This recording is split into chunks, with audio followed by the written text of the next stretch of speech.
It was a slow Sunday, the kind that stretches quietly, like nothing bad could possibly fit inside it.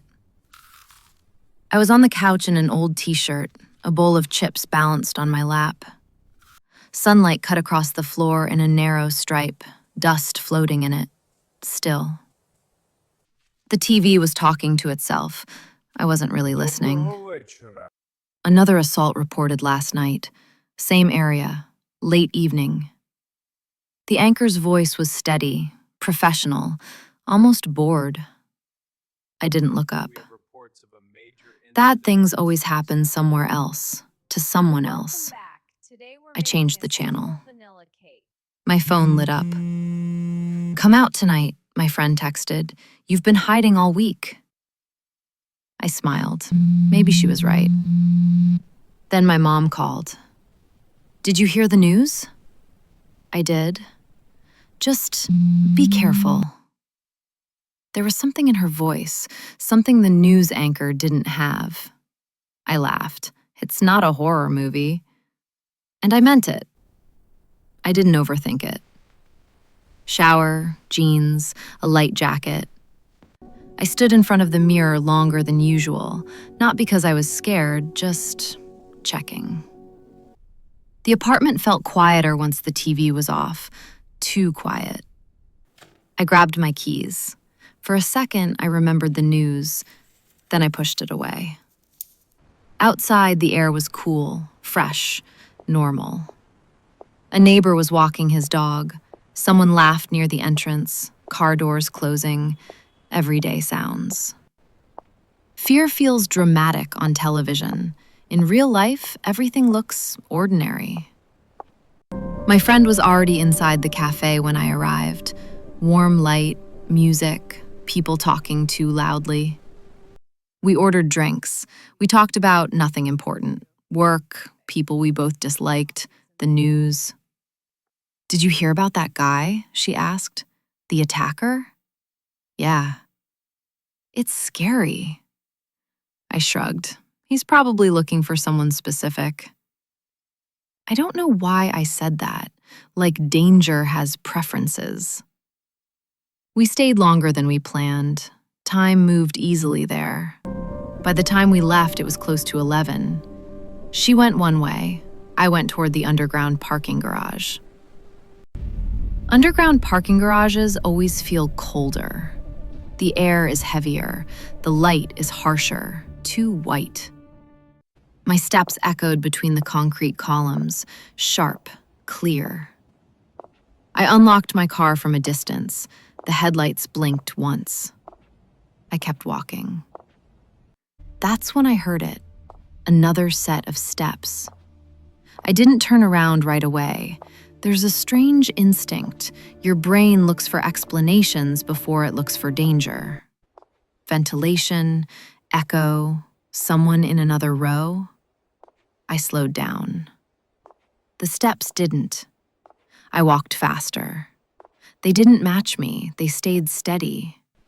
That was worse. I stopped. Silence. I turned my head. Nothing. Just rows of cars, concrete pillars, hard light. Then I heard something else. Not footsteps. A struggle. A dull thud. A sharp inhale. It wasn't close, but it wasn't far either. I took a few careful steps toward the sound, and then I saw them. He had her pressed against the side of a dark SUV, one hand over her mouth, the other gripping her arm. She wasn't screaming. She couldn't. It was quiet. Too quiet. The kind of quiet that makes it easy to pretend nothing is happening. For half a second, I thought, run. It would have been easy. My car was 10 steps away. But I didn't move. I wasn't brave, that wasn't it. I just knew what I was looking at. I'm training to become a police officer. They teach you to watch hands, distance, exit routes. He was positioned between her and the open lane, blocking her line of escape. The SUV didn't have a front plate. rear one partially covered with dirt. He wasn't panicking, he wasn't rushing. That told me more than anything else. This wasn't impulse. This was control. I could still leave, call someone from a distance, pretend I hadn't seen it clearly. But seconds matter, and I was close enough to change something. I took out my phone, opened the camera, hit record. Then I did something very specific. I didn't scream for help. I said details, loud, clear. Blue jacket, black SUV, I can see your face. His body froze, just slightly. Predators don't like certainty. They don't like witnesses who sound confident. She moved at the same moment, drove her elbow back hard. He cursed, his grip loosened. I stepped closer, too close. "And I have the plate," I said. That part was true. He turned toward me. He looked at me, not angry, not surprised, calculating. That was worse. For a second, everything narrowed. The garage, the lights, the air. It was just him and me. He let go of her completely. She stumbled away, breathing hard. And instead of running to the car, he took a step toward me. Slow, deliberate. That's when theory disappears. In a classroom, you talk about distance, reaction time, control of space. In a parking garage, you smell him. You hear your own pulse. My hands were steady, but my chest wasn't. "Delete it," he said. His voice was low, calm, almost reasonable, like I was the one overreacting. I didn't move. If you step back first, you give something away. So I held the phone up higher, made sure the camera saw his face clearly. And I repeated the license plate out loud, twice.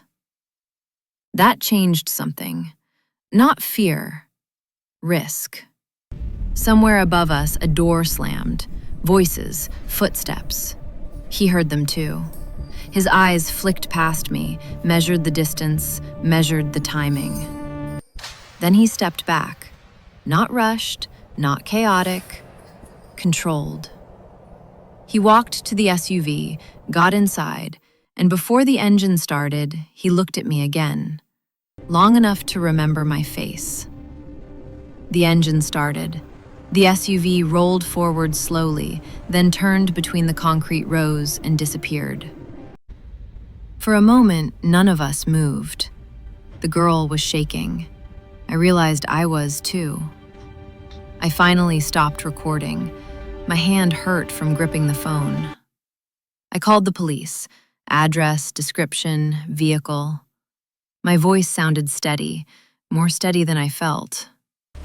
Within minutes, the lights were there, blue and red cutting across the garage walls. I repeated everything, clear, structured, like we're taught. An officer took notes. Another spoke to her. Then one of them came back to me. "Are you sure you didn't know him?" "No." He nodded slowly. "We're checking cameras. He was here before the incident." "How long?"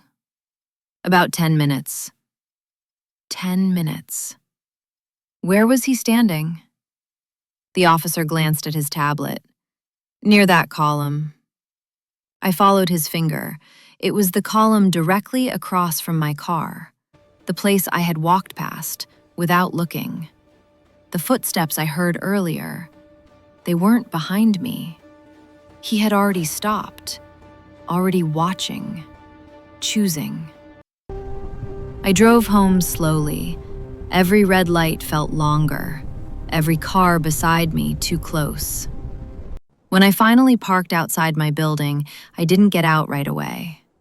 I sat there, hands on the steering wheel, breathing. I replayed it in my head, the angle of his shoulders, the calm in his voice, the way he looked at me last. I wasn't the target, but I was close enough to be. And that's the part they don't say on the news. It's not always random. Sometimes it's just proximity. That night, someone else almost disappeared, and I was almost next. A few days later, I was back in class. Same room, same whiteboard, same fluorescent lights. Our instructor was talking about randomness. Most offenders choose opportunity, he said, not specific people. Opportunity. I wrote the word down, underlined it. He kept speaking about patterns, about escalation, about mistakes. Sometimes, he said, it's just timing. I thought about the garage, the column, the 10 minutes. He wasn't following me. He was waiting for whoever walked closest. The girl survived. I still replay that part. If I had left 5 minutes earlier, if she had parked somewhere else, if I had chosen a different exit. Opportunity shifts. That's the part people misunderstand. It doesn't mean you did something wrong. It doesn't mean you were meant to be chosen. It means proximity matters. And sometimes you are almost next.